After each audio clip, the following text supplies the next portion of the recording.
నమస్తే, welcome to ANN. నేను మీ లక్ష్మీనాగ్ నరహర్ శెట్టి. వార్తాపత్రికల వార్తా విశ్లేషణకి స్వాగతం. ముందుగా మహాదినపత్రికలు ఏం ప్రచురించారో చూద్దాం. టీడీపీ వర్కింగ్ ప్రెసిడెంట్గా నారా లోకేష్, పొలిట్ బ్యూరోతో సహా కీలక కమిటీలు వేసిన చంద్రబాబు అని ప్రకటించారు. ఇక అదేవిధంగా ప్రచురించారు.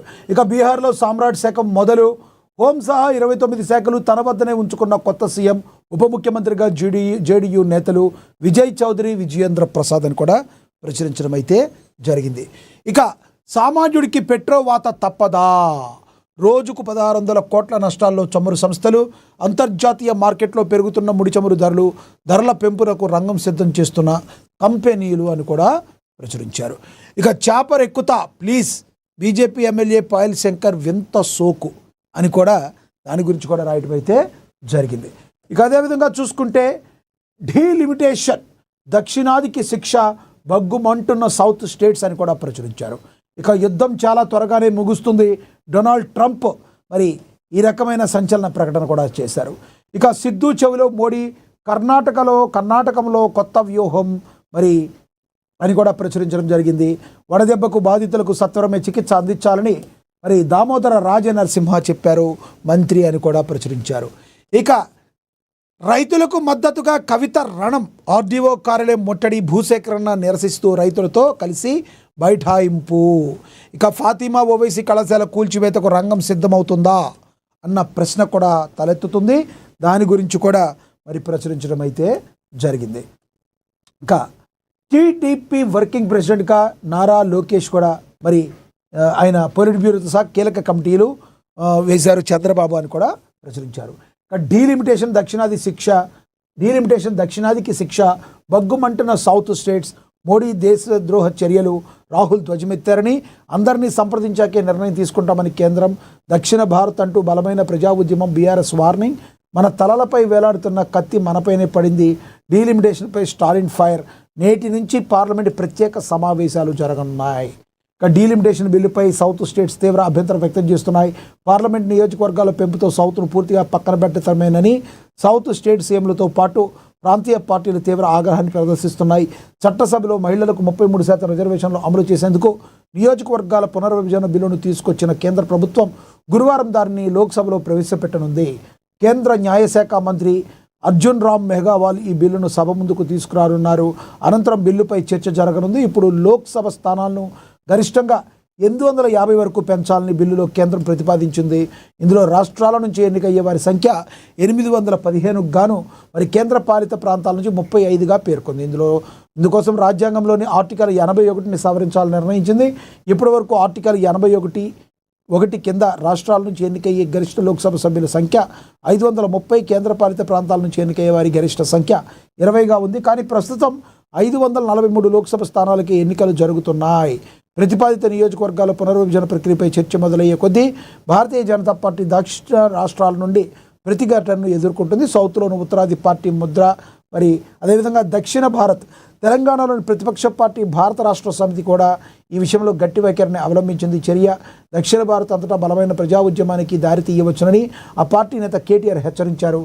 రాజకీయ ప్రాబల్యం తగ్గితే దక్షిణాది సమాజం మూగ ప్రేక్షక పాత్ర వహించదని ఆయన పేర్కొన్నారు.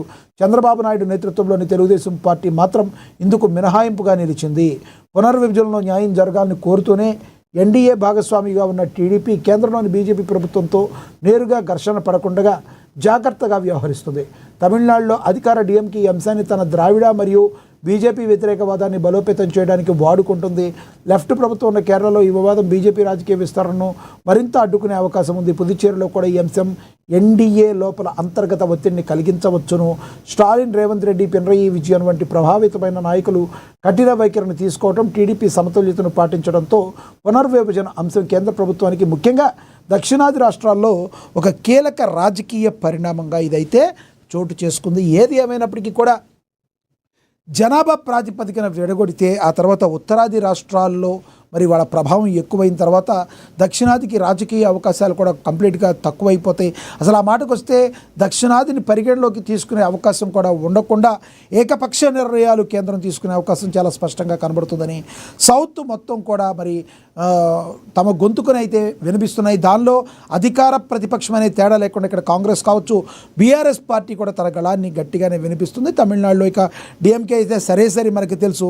కానీ ఉమ్మడి ఆంధ్రప్రదేశ్లో ముఖ్యమంత్రిగా ఉండి ఎన్డీఏలో భాగస్వామ్యంగా ఉన్న టీడీపీ మాత్రం కొంత సంయమనం పాటిస్తూ కేంద్ర ప్రభుత్వంతో మరి ఘర్షణకు దిగకుండా సమయస్ఫూర్తిగా సామరస్య వాతావరణంలో తాము ఏం కోరుకుంటున్నామో కేంద్రానికి విన్నవించుకునే విధంగా అడుగులు వేస్తుంది. ఏది ఏమైనప్పటికీ కూడా ఇది ఈరోజు పార్లమెంట్లో ఇది చర్చ జరగబోతుంది. దీని గురించి ఏం జరుగుతుందో అని అందరూ కూడా మరి అనుకుంటున్నారు. ఇది ఒక రాజకీయ పరిణామాల్లో తీవ్ర పరిణామంగా ఈ డీలిమిటేషన్ ప్రక్రియను అయితే మనందరం కూడా భావించవచ్చు. ఆర్టికల్ 81 ఆధారంగా ఈ డీలిమిటేషన్ చేయాలనుకుని కేంద్ర ప్రభుత్వం చూస్తుందని ప్రచురించారు.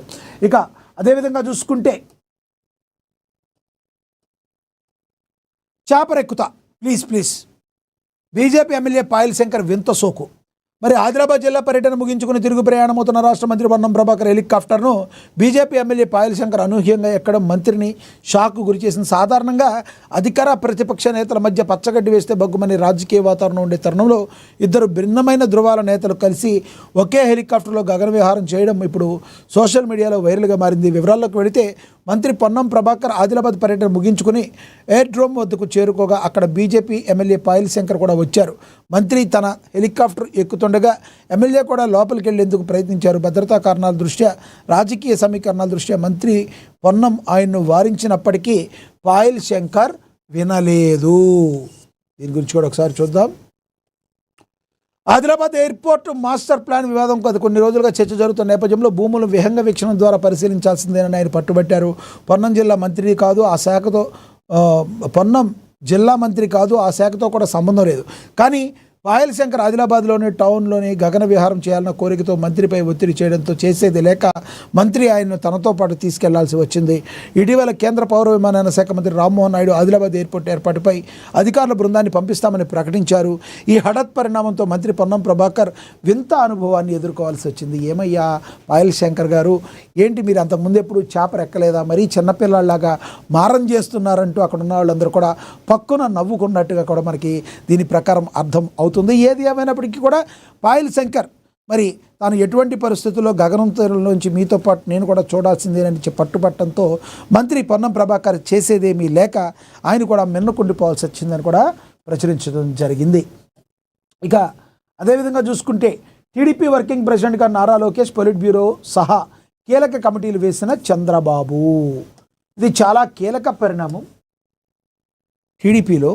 ఎందుకంటే తెలుగుదేశం పార్టీలో సంస్థాగత మార్పులకు శ్రీకారం చుడుతూ పార్టీ జాతీయ అధ్యక్షులు ముఖ్యమంత్రి నారా చంద్రబాబు నాయుడు కీలక నిర్ణయం అయితే తీసుకున్నారు. యాక్చువల్గా టీడీపీలో ఇలా వర్కింగ్ ప్రెసిడెంట్ అనేది ఇప్పుడు వరకు అసలు తావే లేదు. గతంలో ఎన్టీ రామారావు గారు స్థాపించాక ఆయనే పార్టీ అధ్యక్షుడు, ఆయనే సీఎం. చంద్రబాబు నాయుడు గారి తర్వాత ఆయనే పార్టీ అధ్యక్షుడు, ఆయనే సీఎం. ఇలా వర్కింగ్ ప్రెసిడెంట్ అనే కొత్త విధానాన్ని సృష్టించి ఈ రోజున నారా లోకేష్కి కీలక బాధ్యతలు అప్పగించడం వెనుక పెద్ద రాజకీయ పరిణామం అయితే ఇక్కడ ఉందన్నట్టుగా అందరూ కూడా భావించవచ్చు. మనకు తెలుసు ప్రస్తుతం అక్కడ కూటమి ప్రభుత్వం ఉంది. కూటమిలో చాలా కీ రోల్గా జనసేన అధినేత పవన్ కళ్యాణ్ ఉన్నారు. మరి తెలుగుదేశం పార్టీ ఒకనొక టైంలో మరి ఏమైపోతుందో అన్న టైంలో చంద్రబాబు నాయుడు గారు జైల్లో ఉన్న టైంలో వెళ్ళి స్నేహహస్తం అందించి ముందుకు వెళ్ళిన పవన్ కళ్యాణ్ గారు మరి ఈ రోజున జనసేన అధినేతగా డిప్యూటీ సీఎంగా ఉన్నారు. కానీ నారా లోకేష్ని వర్కింగ్ ప్రెసిడెంట్ చేసిన తరువాత కొంత గందరగోళం అయితే అక్కడ నెలకొంది. ఎందుకంటే నెక్స్ట్ సీఎం లోకేష్ అని ఎప్పుడైతే వస్తున్నాయో ఊహాగానాలు వస్తున్నాయో, మొన్న ఉగాదికి అయిపోవాలని ఎవరైతే అనుకున్నారు, కాబట్టి ఒకేసారి అక్కడ చెప్తే ఏమైనా ప్రాబ్లం వచ్చింది అనుకున్నారు, ఏదైతే తెలియదు. కానీ రానున్న రోజుల్లో ఒకేసారి లోకేష్ని సీఎం చేసిన ఆశ్చర్యపోసలేదు. అదే కన్నా జరిగితే జనసేన అధినేత పవన్ కళ్యాణ్ పరిస్థితి ఏంటి అని జన సైనికులు, జనసేన కార్యకర్తలు, జనసేన అభిమానులు, పవన్ అభిమానులు కూడా కోరుకుంటున్న పరిస్థితి. చూడాలి ఇది రానున్న రోజుల్లో మరి జరుగుతుందా. ఒక 2-3 ఏళ్ల పాటు ఇదే విధంగా ఆయన వర్కింగ్ ప్రెసిడెంట్గా ఉంటారా? అప్పట్లో రాహుల్ గాంధీ చేసిన తప్పు చేయరా? అదేవిధంగా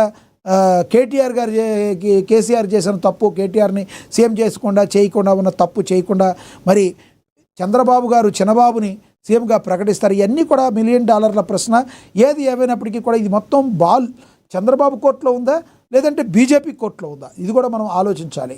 ప్రధాని నరేంద్ర మోడీ ఒక్కసారి గ్రీన్ సిగ్నల్ ఇస్తే నారా లోకేష్ను సీఎంగా ప్రకటించే పెద్ద విషయం కాదు. కానీ ఇక్కడ పవన్ కళ్యాణ్ అనే వ్యక్తి కూటమి యొక్క కలయికకు చాలా కేంద్ర బిందువుగా ఉన్న వ్యక్తి. మరి ఆయన్ను కాదంటే మరి ఓట్లు షేర్ తర్వాత టర్న్ అవుతాయి అవ్వవా, ఎన్ని రాజకీయ పరిణామాల మధ్య ఉంది. అయితే ఎవరి అంతర్గత పార్టీలో వాళ్ళని వర్కింగ్ ప్రెసిడెంట్ చేసుకోవచ్చు. టీడీపీకి ఆ హక్కు ఉంది.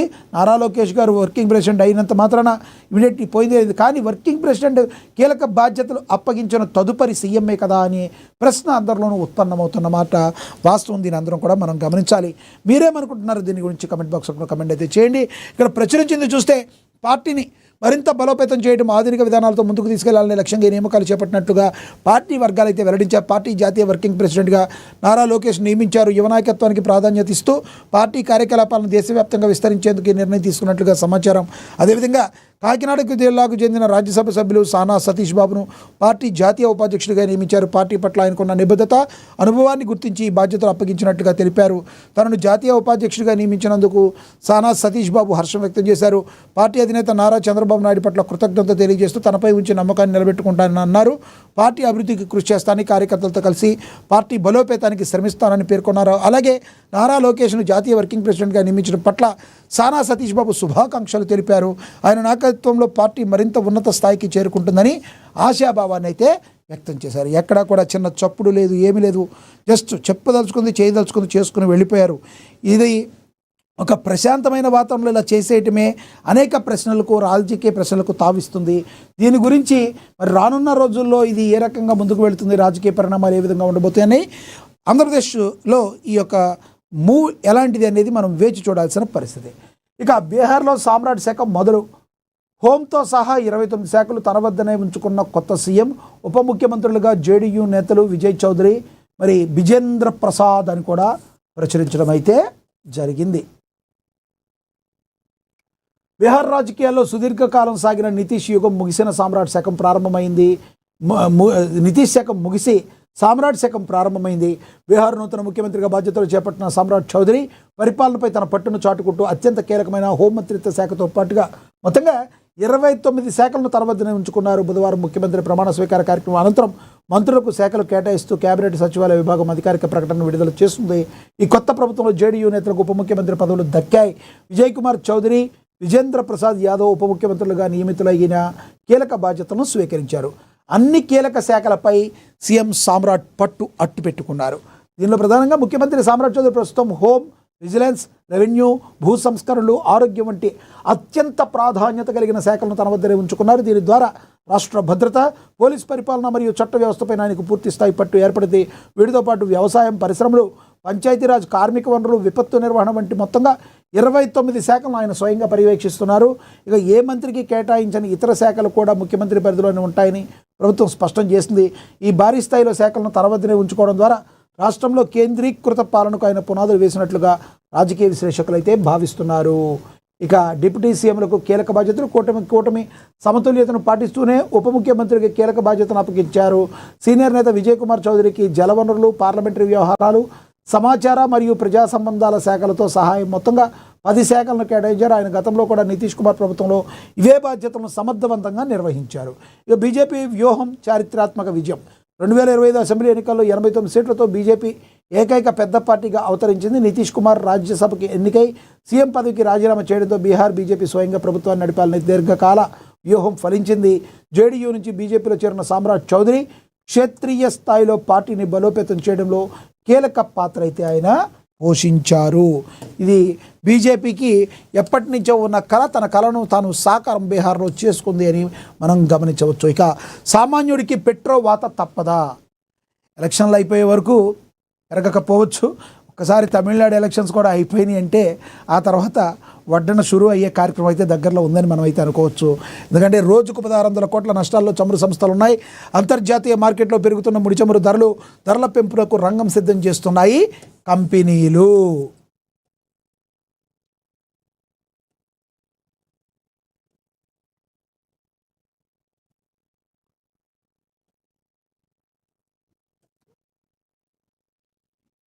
చూద్దాం ఎక్కడ ప్రచురించారో.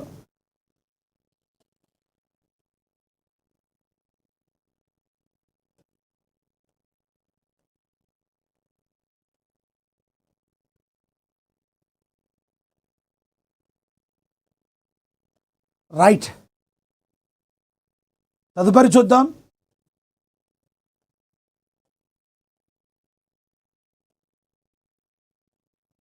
యుద్ధం చాలా త్వరగానే ముగుస్తుందని డొనాల్డ్ ట్రంప్ ప్రకటన చేశారు.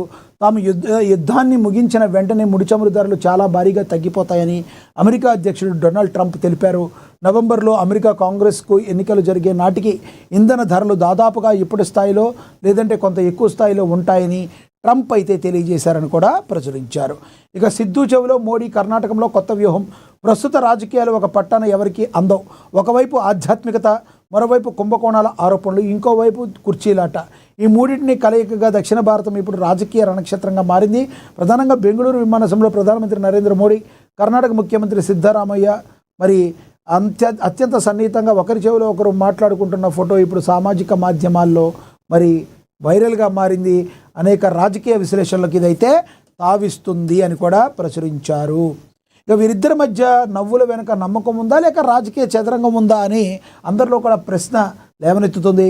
సమాఖ్య మర్యాద రాజకీయ వ్యూహమా లేదంటే ఆది చుంగనగిరి వేదికగా ఒక్కలిగ సమీకరణం అని కూడా ప్రచురించారు. కాంగ్రెస్ అంతర్గత పోరు, ఢిల్లీని చేరిన సెగలని కూడా దీని గురించి మాట్లాడటం అయితే జరిగింది. ఇక తదుపరి చూస్తే రైతులకు మద్దతుగా కవిత రణం. ఆర్డీఓ కార్యాలయం ముట్టడి, భూసేకరణ నిరసిస్తూ రైతులతో కలిసి బైఠాయింపు. పరిగిలో తీవ్ర ఉద్రిక్తత నెలకొంది. మనందరికీ తెలుసు, జాగృతి అధ్యక్షురాలు మరి వికారాబాద్ జిల్లా ఇండస్ట్రియల్ కారిడార్ పేరుతో ప్రభుత్వం చేపడుతున్న భూసేకరణ వ్యతిరేకంగా రైతుల పోరాటం ఉగ్ర రూపం దాల్చింది. బుధవారం పరిగి ప్రాంతంలో పోలీసులకు రైతులకు మధ్య జరిగిన తోపులాట్లో ఒక్కసారిగా రణరంగంగా మారింది. తన సారవంతమైన భూములను పరిశ్రమల కోసం వదులుకోవడానికి సిద్ధంగా లేమని గత కొన్ని రోజులుగా ఆందోళనకార బాట పట్టిన రైతులు మద్దతుగా తెలంగాణ జాగృతి అధ్యక్షురాలు కల్వకుంట్ల కవిత రంగంలోకి దిగడం ఉద్రిక్తత మరింత పెరిగింది. పరిగి ఆర్డీఓ కార్యాలయం ముట్టడికి ప్రయత్నించిన కవితను పోలీసులు బలవంతంగా అరెస్టు చేసి తరలించడం అయితే జరిగింది అని కూడా ప్రచురించారు. ఈ క్రమంలో చోటు చేసుకున్న పరిణామాలు జిల్లా కేంద్రంలో పెను ఉత్కంఠకు దారితీశాయి. వందలాది మంది రైతులతో కలిసి ఆర్డీఓ కార్యాలయాన్ని ముట్టడించేందుకు కవిత ప్రయత్నించడంతో పోలీసులు వారిని అడ్డుకున్నారు. తమ కొత్త పార్టీకి రానున్న రోజుల్లో ఈ రైతులతో కలిసి ఈమె అడుగులు వేస్తుంది కదా, ఇవన్నీ కూడా ఆమెకి ఏమైనా ఉపయోగపడతాయా లేదా అనేది మనం కూడా వేచి చూడాలి. ప్రస్తుతానికైతే కవిత అయితే మరి రైతుల పక్షాన నిలిచి పోరాటం అయితే చేస్తున్నట్టుగా మనమైతే గమనించవచ్చు. దాని గురించి అయితే ప్రచురించారు. ఇక ఫాతిమా ఓవైసీ కళాశాల కూల్చివేతకు రంగం సిద్ధం. ఎంతోమంది ఎన్నో ప్రశ్నలు అడిగారు ఇప్పటి వరకు కూడా కాంగ్రెస్ ప్రభుత్వాన్ని. మీరు హైడ్రా అంటారు, అదంటారు, ఇదంటారు, ఎన్నో కూల్చేస్తున్నారు, మరి ఎందుకు ఫాతిమా ఓవైసీ యొక్క ఫాతిమా కాలేజ్ వైపు కన్నెత్తి కూడా చూడరా, ఏం మీకు అంత ప్రాబ్లం ఏంటని బండి సంజయ్ లాంటి వాళ్ళు మరి డైరెక్ట్గానే మాట్లాడటం జరిగింది. మరి దీన్ని కూడా మరి ఈ రోజున రంగం సిద్ధమైనట్టుగా తెలుస్తుంది. అక్రమ కట్టడాలపై అధికారులు గురి. ఎమ్మెల్యే రాజాసింగ్ సంచలన వ్యాఖ్యలు. కొత్త ప్రవేశాలు చేపట్టవద్దన్న హైకోర్టు. అలాగే విద్యార్థులు తల్లిదండ్రులు అప్రమత్తంగా ఉండాలని సూచన. హైదరాబాద్లోని సల్కం చెరువు ప్రాంతంలో అక్రమంగా నిర్మించినట్లు ఆరోపణలు ఎదుర్కొంటున్న ఫాతిమా ఓవైసీ కళాశాలను అధికారులు ఏ క్షణంలోనైనా కూల్చేసే అవకాశం ఉందని గోషామాల్ ఎమ్మెల్యే రాజాసింగ్ సంచలన వ్యాఖ్యలు చేశారు. చెరువు శిఖం భూముల్లో నిబంధనలకు విరుద్ధంగా నిర్మించినటువంటి కట్టడాల విషయంలో అధికారులు కఠినంగా వ్యవహరించబోతున్నారని ఆయన పేర్కొన్నారు. బుధవారం సల్కం చెరువు పరిసర ప్రాంతాల్లోని ఆక్రమణల పరిస్థితిని ప్రస్తావిస్తూ సదరు కళాశాల మనుగడపై ఆయన కీలక హెచ్చరికలైతే జారీ చేశారు. ఎప్పటి నుంచో కూడా బీజేపీ వాళ్ళు దీని గురించి డైరెక్ట్గా అడుగుతున్నారు. మీరు ఇన్ని చేస్తున్నారు, హైడ్రా అంటున్నారు, అది అంటున్నారు, ఇది అంటున్నారు, కానీ ఎందుకు ఫాతిమా కాలేజ్ వైపు మీరు కన్నెత్తి కూడా చూడలేకపోతున్నారు అని కూడా ప్రచురించారు.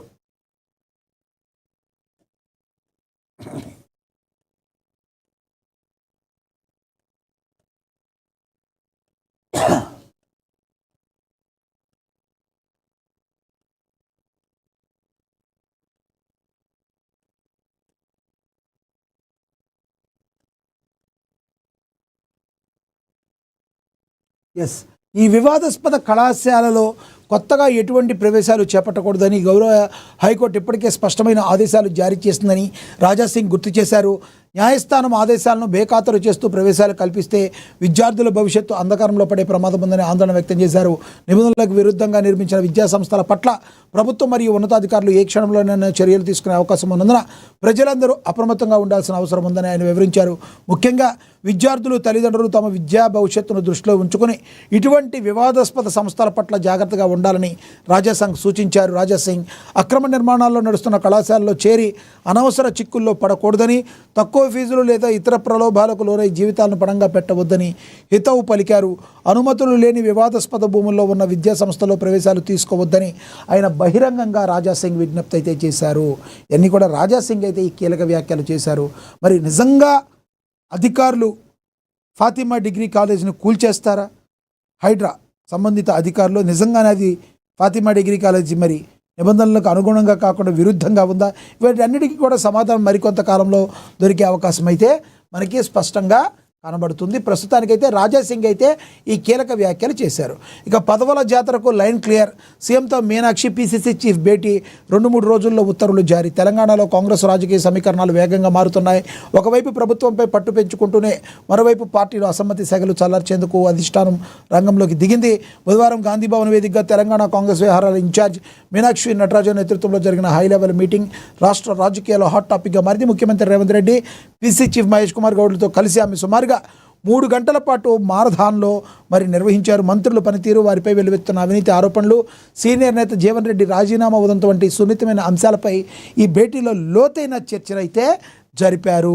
ఇక నామినేటెడ్ పదవులకు కూడా రూట్ క్లియర్ అయింది. చాలా కాలంగా పెండింగ్లో ఉన్న నామినేటెడ్ పదవుల భర్తీపై సమీక్షా సమావేశం ముఖ్యమంత్రి రేవంత్ రెడ్డి కీలక ప్రకటన చేశారు. పార్టీ కోసం కష్టపడి పనిచేసిన కార్యకర్తలకు, ద్వితీయ శ్రేణి నాయకులకు కూడా సముచిత స్థానం కల్పిస్తామని అయితే చెప్పారు. అదేవిధంగా చూసుకుంటే సౌత్లో ఉత్తరాది పార్టీ ముద్ర. బీజేపీకి విధ్వంస పర్వతాలు, ఒక రాజకీయ విభజన, మోడీ దేశద్రోహ చర్యలు, దక్షిణాది రాష్ట్రాలకు తీవ్ర అన్యాయం, మహిళా బిల్లులకు మా మద్దతు కానీ కుట్రలను సహించం, కాంగ్రెస్ అగ్రనేత రాహుల్ గాంధీ తెలియచేశారు.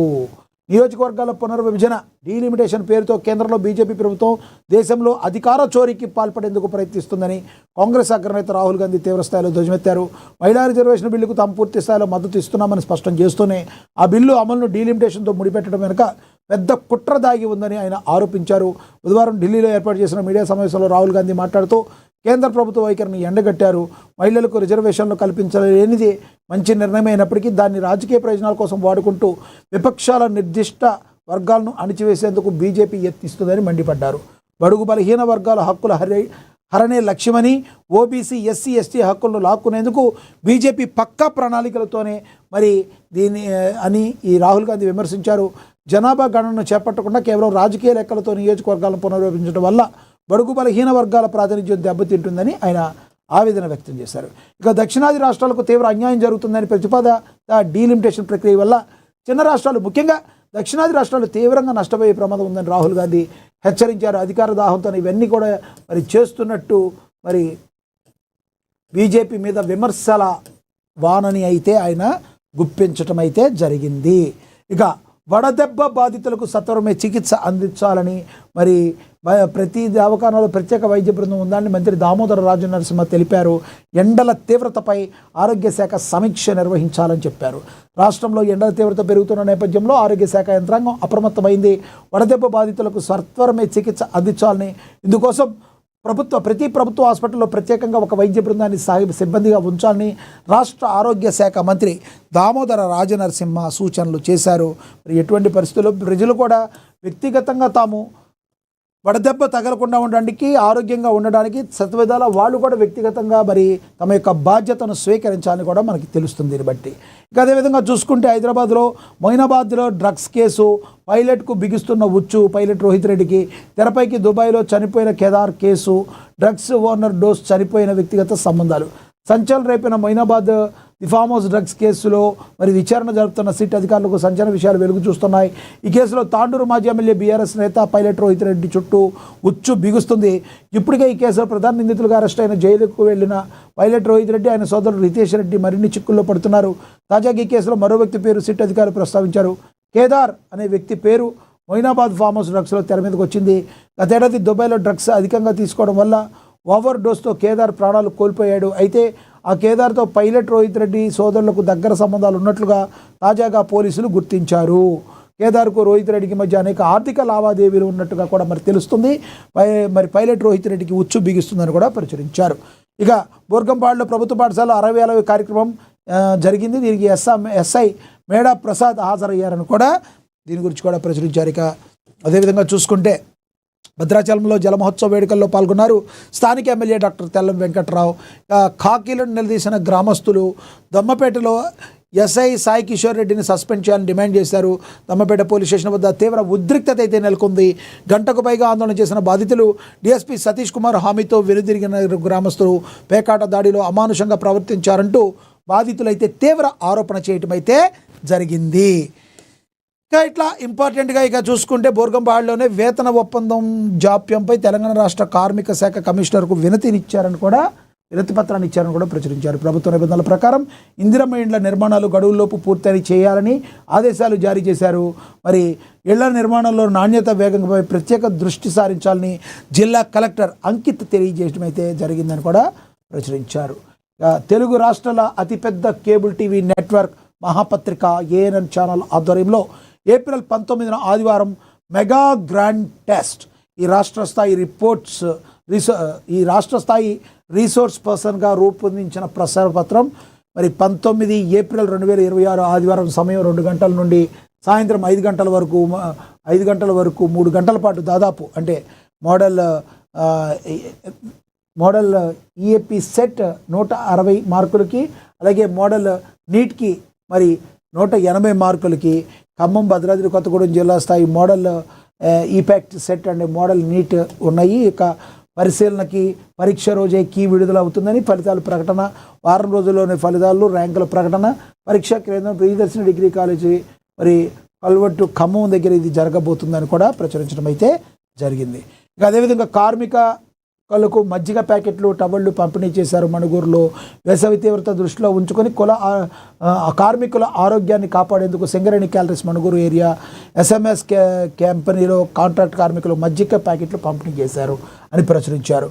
ఇక దమ్మపేటలో అభివృద్ధి ఫలాలు ప్రతి ఇంటికి చేర్చడమే ప్రభుత్వ లక్ష్యమని అశ్వరావుపేటలో 33/11 kV విద్యుత్ ఉప కేంద్రాలకు శంకుస్థాపన. ఇక గండుగొల్లపల్లిలో సోలార్ విద్యుత్ మోడల్ ప్రాజెక్టుల ప్రారంభం. అశ్వరావుపేట నియోజకవర్గంలో విద్యుత్ డివిజన్ కేంద్రం మంజూరు. మరి అశ్వరావుపేట విద్యుత్ ఉప కేంద్రం శంకుస్థాపన రాష్ట్ర ఉప ముఖ్యమంత్రి బట్టి విక్రమార్క మరి పాల్గొన్నారు అని కూడా ప్రచురించడం అయితే జరిగింది. ఇక రోడ్డు ప్రమాదంలో సీనియర్ కాంగ్రెస్ నాయకులు మొహమ్మద్ జావీద్ మృతి చెందారు. మరి దీనికోసము అక్కడ ఉన్న వాళ్ళందరూ కూడా తీవ్ర దిగ్భ్రాంతి వ్యక్తం చేశారు. కుటుంబ సభ్యులందరూ కూడా తమ ప్రగాఢ సానుభూతిని అయితే తెలియజేయడం జరిగింది. చిన్నప్పటి నుండి ట్రాఫిక్ నిబంధనలపై అవగాహన ఉండాలని మంత్రి పొన్నం ప్రభాకర్ తెలియజేశారు. ఆదిలాబాద్లో మంత్రి పర్యటించారు. ట్రాఫిక్ అవేర్నెస్ పార్క్ ప్రారంభం, ప్రాణాలు కాపాడిన వ్యక్తికి 25,000 రూపాయల ప్రోత్సాహం కూడా ఇస్తారని కూడా ప్రచురించడం అయితే జరిగింది. ఇంకా సింగరేణి డెవలప్మెంట్కు వెంటనే ఉద్యోగాలు ఇవ్వాలని బెల్లంపల్లిలో మరి బీఆర్ఎస్ నేతలు కోరినట్టుగా మరి మనం దీనిలో ప్రచురించారు.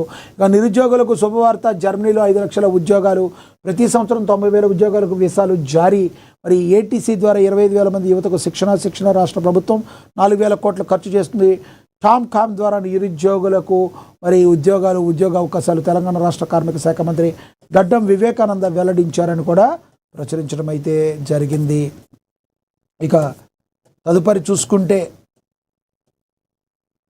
నిరుద్యోగులకు అండగా ఎర్రబెల్లి ప్రదీప్రావు ఎగ్ గార్డెన్స్ను పంపిణీ చేసిన బీజేపీ రాష్ట్ర అధ్యక్షులని వరంగల్లో ఇది జరిగిందని ప్రచురించారు. అదేవిధంగా నల్గొండ జిల్లాలో డీలిమిటేషన్ దక్షిణాది రాష్ట్రాలకు తీవ్ర అన్యాయమని గుత్తా సుఖేందర్ రెడ్డి తెలియజేశారు. జనాభాతో పాటు జీఎస్టీని ప్రాతిపదికగా తీసుకోవాలని మీడియా చిట్చాట్లో శాసనమండలి చైర్మన్ గుత్తా సుఖేందర్ రెడ్డి కీలక వ్యాఖ్యలు చేయటం అయితే జరిగింది. ఇక నక్సలిజం అంతం, దేశానికి విముక్తి, 5 దశాబ్దాల ఉగ్రఛాయలకు శాశ్వతంగా తెర, 9 రాష్ట్రాలకు కేంద్రం అధికారిక లేఖ రాసింది అని కూడా ప్రచురించడం జరిగింది. ఇక ప్రకృతి ఆధ్యాత్మిక సౌందర్యాల నెలవు హిమాచల్ ప్రదేశ్ అని లోక్సభ భవన్లో ఘనంగా హిమాచల్ ప్రదేశ్ ఆవిర్భావ వేడుకలు, ఐక్యతకు ప్రతీక ఏక్ భారత్ శ్రేష్ఠ భారత్ గవర్నర్ శివప్రతాప్ శుక్లా చెప్పినట్టుగా కూడా ప్రచురించారు. ఇక మహిళా రిజర్వేషన్లకు మద్దతు తెలపండి, పార్టీలకు ఎంపీలకు చంద్రబాబు లేఖ, నారీ శక్తి వందన్ బిల్లుపై ఏకతాటిపైకి రావాలని మరి ఆంధ్రప్రదేశ్ ముఖ్యమంత్రి చంద్రబాబు నాయుడు పిలుపునిచ్చినట్టుగా కూడా ప్రచురించడం అయితే జరిగింది. అదేవిధంగా సినిమా వార్తలకు చూసుకుంటే మహేష్ బాబు సోదరుడు కుమారుడి మూవీ టీజర్ రిలీజ్. RX 100 మంగళం చిత్రాల ఫేమ్ అజయ్ భూపతి దర్శకత్వం వహిస్తున్న ఇంటర్నెట్స్ డౌ డ్రామా శ్రీనివాస మంగాపురం. ఈ మూవీతో సూపర్ స్టార్ కృష్ణ మనవడు దివంగత నటుడు రమేష్ బాబు కుమారుడు ఘట్టంనేని జయకృష్ణ హీరోగా ఎంట్రీ ఇస్తున్నారు. ఈ చిత్రం ద్వారా బాలీవుడ్ నటి రషా తడాని తెలుగులో హీరోయిన్గా అరంగేట్రం చేస్తుంది. ఈ మూవీని చందమామ కథలు బ్యానర్ పి కిరణ్ నిర్మిస్తున్నారు. ఈ చిత్రంలో కలెక్షన్ కింగ్ మంచు మోహన్ బాబు కూడా ఒక కీలక పాత్రలో కనిపిస్తున్నారు. తాజాగా ఈ మూవీ టీజర్ను మేకర్స్ రిలీజ్ చేశారు. ఇవాళ విడుదలైన టీజర్ చూస్తుంటే ఈ మూవీ ప్రేమ కథా చిత్రంగా తెరకెస్తున్నట్టుగా తెలుస్తుంది. మోహన్ బాబు లుక్ చూస్తుంటే విలన్గా అలరించనున్నట్లుగా మనందరికీ కొంత అర్థమవుతుంది అని కూడా ప్రచురించడం అయితే జరిగింది. ఇక చరిత్ర సృష్టిస్తున్న రణవీర్ సింగ్ దురంధర్ 3,000 కోట్ల క్లబ్లో చేరిన తొలి భారతీయ సినిమాగా మరి దురంధర్ రికార్డుల పరంపర కొనసాగించింది. బాలీవుడ్ నటుడు రణవీర్ సింగ్ హీరోగా ఆదిత్య ధర్ దర్శకత్వం వహించిన దురంధర్ ఫ్రాంచైజ్ భారతీయ చలనచిత్ర పరిశ్రమలో సరికొత్త చరిత్రను సృష్టించింది. కేవలం 2 భాగాలతోనే ఈ సిరీస్ ప్రపంచవ్యాప్తంగా 3,000 కోట్ల వసూళ్లు మార్కును దాటి ఈ ఘనత సాధించింది. మొట్టమొదటి ఇండియన్ ఫిల్మ్ ఫ్రాంచైజీగా నిలిచింది. జియో స్టూడియోస్ మరియు B62 స్టూడియోస్ సంయుక్తంగా నిర్మించిన ఈ స్పై యాక్షన్ థ్రిల్లర్ బాక్సాఫీస్ వద్ద సునామీ సృష్టించింది. దురంధర్ పార్ట్ 1 డిసెంబర్ 5, 2025 విడుదలైన మొదటి భాగం. దురంధర్ అంజనాలను మించి దూసుకుపోయిన సంగతి తెలిసిందే. హిందీ బాక్సాఫీస్ వద్ద దాదాపుగా 840 కోట్లకు పైగా నెట్ వసూళ్లు సాధించింది. ప్రపంచవ్యాప్తంగా 1,300 కోట్లకు పైగా గ్రాస్ను రాబట్టింది. తద్వారా భారత్ నుంచి అత్యధిక వసూళ్లు సాధించిన 4వ చిత్రంగా నిలిచింది. ఫ్రాంచైజీకి బలమైన పునాది అయితే వేసింది. ఇంకా తమిళ స్టార్ హీరో ధనుష్కి జోడీగా మరి రుక్మిణి ఉంది. రుక్మిణి ధనుష్కు జోడీగా రాబోతుందని కూడా ప్రచురించడం అయితే జరిగింది. కన్నడ భామ రుక్మిణి వసంత్కి తమిళంలో అవకాశాలు క్యూ కడుతున్నాయి. నటుడు విజయ్ సేతుపతి జంటగా ఏఎస్ మూవీతో కోలీవుడ్లోకి ఎంట్రీ ఇచ్చిన ఈమెకు ఇది హిట్ అవ్వకపోయినా ఛాన్సులు వరిస్తున్నాయి. శివకార్తికేయన్ జంటగా గత ఏడాది మదరాసి చిత్రంలో నటించింది. ఇది కూడా జస్ట్ ఓకే అనిపించుకుంది. ఆ తర్వాత సొంత భాషలో చేరిన కాంతారా ఫ్రీక్వెల్ నుంచి మంచి పేరు తలపెట్టుకుంది. ఇప్పుడు ధనుష్కు జంటగా నటించే అవకాశం అన్ని ఈ రుక్మిణి సంపాదించింది అని కూడా ఆమె గురించి కూడా ప్రచురించారు. ఇక తదుపరి చూసుకుంటే అనుకున్నదే అయింది. ట్విస్ట్తో రామ్ చరణ్ పెద్ది రిలీజ్ వాయిదా పడింది. ఇది మెగా అభిమానులందరికీ కూడా కొంత కాస్త డిసప్పాయింట్. ఎందుకంటే ఏప్రిల్ 30న వస్తుంది అనుకున్నారు. కానీ ఉపెన్ ఫేమ్ బుచ్చిబాబు సానా దర్శకత్వంలో రామ్ చరణ్ టైటిల్ రోల్ నటించిన most awaited movie Peddi sports backdrop action డ్రామాగా నటిస్తున్న పెద్ది నుంచి ఇప్పటికే విడుదల చేసిన చికిరి చికిరి సాంగ్ ఇండియాతో పాటు సెకండ్ సింగిల్ రై రై రారా సాంగ్ నెట్టింట వైరల్ అవుతున్నాయి. పెద్ద ఎత్తున 30న 2026 థియేటర్లో గ్రాండ్గా విడుదల కానుందని ముందుగా ప్రకటించారని తెలిసింది. ఈ సినిమా విడుదల వాయిదా పడే అవకాశాలు ఉన్నాయంటూ అప్పటికే నెట్టింట వార్తలు హల్చల్ చేస్తూనే ఉన్నాయి. ఇప్పుడు అవే నిజమయ్యాయి. పెద్ది ఏప్రిల్ 30 రావడం లేదని మేకర్స్ అధికారికంగా ప్రకటించారు. అంతేకాదు పెద్ది జూన్లో ప్రేక్షకుల ముందుకు వస్తుందని ప్రకటించారు. అయితే ఈసారి మరో ట్విస్ట్ ఇస్తూ రిలీజ్ డేట్ ఎప్పుడనేది మాత్రం సస్పెన్షన్లో పెట్టారు. సాంగ్ మినహా షూటింగ్ మొత్తం పూర్తయిందని, అవుట్పుట్ పూర్తిగా సంతృప్తికరంగా ఉందని మేకర్స్ వెల్లడించారు. తాజాగా వాయిదాతో మేకర్స్కు మరింత సమయం రానుండడంతో పోస్ట్ ప్రొడక్షన్ పనులపై మరింత ఫోకస్ పెట్టే అవకాశం దొరికిందనమాట. Pan India rural sports drama నేపథ్యంలో వస్తున్న ఈ చిత్రంలో కన్నడ సూపర్ స్టార్ శివరాజ్ కుమార్ కీలక పాత్ర నటిస్తున్నారు. ఈ చిత్రానికి AR Rahman music background score అందిస్తున్నారు. జగపతి బాబుకు మరి దివ్యేంద్ర శర్మ ఇతర కీలక పాత్రలు నటిస్తున్నారు. పెద్ద చిత్రాన్ని మైత్రి మూవీ మేకర్స్ మరి ఈ సినిమాని నిర్మిస్తున్నాయి. లోతైన మనోవిశ్లేషణ టాక్సిక్ అని మరి యశ్ హీరోగా నటిస్తున్న టాక్సిక్ మూవీ గురించి కూడా రాయటం అయితే జరిగింది. ఓవరాల్గా ఇంపార్టెంట్ న్యూస్ అన్ని కూడా మనం విశ్లేషించే ప్రయత్నం అయితే చేశాం. ప్రజలకు ప్రభుత్వానికి వారధిగా ఉంటూ ఎప్పటికప్పుడు కూడా నిష్పక్షపాతంగా వార్తలు ప్రచురించే ఏకైక దినపత్రిక మహాదినపత్రిక. ఇప్పుడే డౌన్లోడ్ చేసుకోండి. ఇది వాటి వార్తాపత్రిక వార్తా విశ్లేషణ. నమస్తే.